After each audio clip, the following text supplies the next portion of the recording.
he said to me with some irritation in his voice, "Norm, I know how to get referrals." And I said to him, "I want to stop you right there.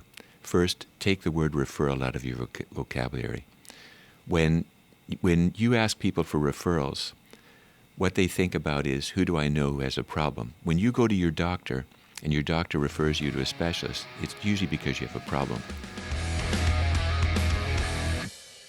Familiarity versus mastery. You talk about that. What is that? I'll give you an example. I was coaching a young entrepreneur who's in Las Vegas, and he's done very well. He's only 38 years of age, has built a business to 1.7 million. And he's in financial service, financial advisor. And I was taking him through our 5-step process for obtaining introductions. And he said to me with some irritation in his voice, "Norm, I know how to get referrals." And I said to him, "I want to stop you right there. First, take the word referral out of your vocabulary. When you ask people for referrals, what they think about is, who do I know who has a problem? When you go to your doctor and your doctor refers you to a specialist, it's usually because you have a problem. So people usually only know a few people in their social circle who have a problem, because we don't tend to share those kinds of things with a lot of people. Right, it's very confidential. And we make introductions every day. So let's say you and I are at a social gathering or an event, and someone you know comes up and joins our conversation. Would you have any hesitation in introducing me? No, absolutely. I have no problem at all. Yeah. Would love to do it. And you probably know at least 20 people whom I would benefit from knowing. Right. So ask for introductions. Don't ask for referrals. Great. And so it's all about framing. So he was familiar with getting referrals. What he had not mastered was the art of getting introductions, obtaining introductions. There's a difference between familiarity and mastery. It's all about mastery. That is so great. That is so good. By the way, folks, if you tuned in just for that, I'm not telling you to tune out now. I mean, obviously, stay till the end of the show. Norm's going to share more golden gems, but even for that alone.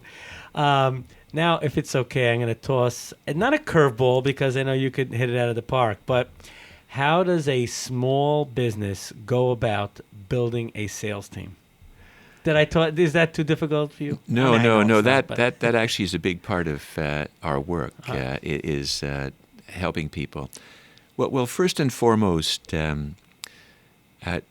what we have to recognize is that sales has changed more in the last 10 to 15 years than it has in the prior 100, and so what you're looking for is someone who approaches selling differently today.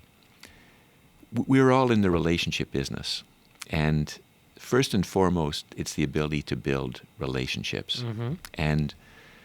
And for small businesses where we are opportunity rich and resource poor, Mm-hmm. ideally what you want is to align marketing, sales, and service.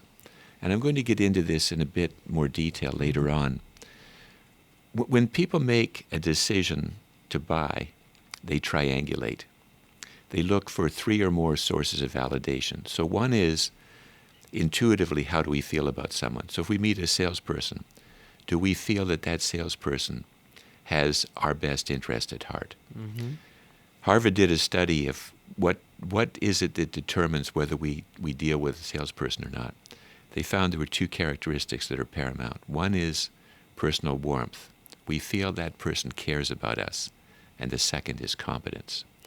So you have to have that ability as a salesperson. Generally speaking, though, we will validate in 2 other ways. Today, we go to the internet. Right. We Google an organization or a salesperson. We may be connected to through social media or other things. And third, since the most effective way of marketing is word of mouth, we go to someone, we say, what about this organization? Right. So in building out your sales team, what you have to recognize is that you're addressing more than sales. You're really speaking to the integration of marketing, sales, and service. So you want to hire people in the sales role that have the capability and the motivation to be effective in a sales role. And then you have to equip them with the systems and processes to be successful. And that's really the integration of marketing, sales, and service.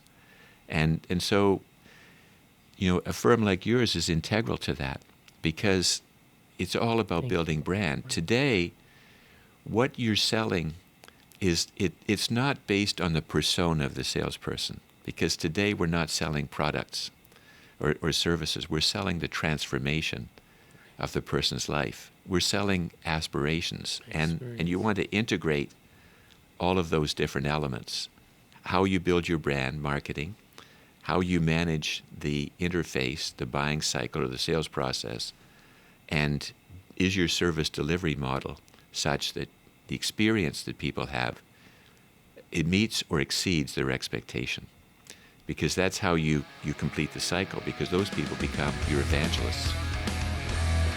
I love the honor of interviewing C-level executives and sharing their great advice and perspective on Mind Your Business. I'd love to get your feedback. Post it in the comments below and subscribe. You'll never miss an edition of Mind Your Business.